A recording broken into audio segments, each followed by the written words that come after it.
Ever found something super weird in your house? I found a glowing metal in my grandma's attic.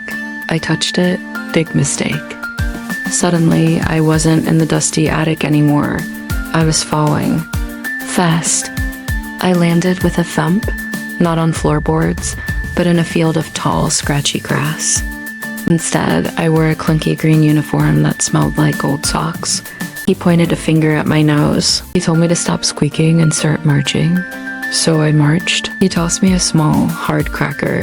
It tasted like cardboard. I missed my grandma's chocolate chip cookies.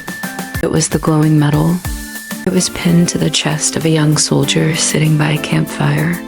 He looked just like the old photos of my grandpa. He talked about a girl he loved, who I realized was my grandma.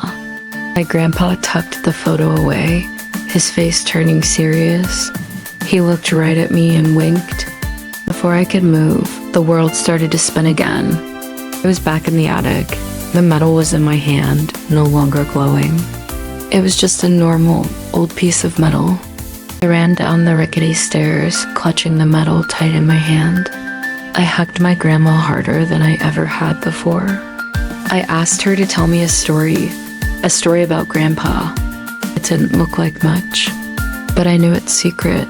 You just have to be brave enough to listen.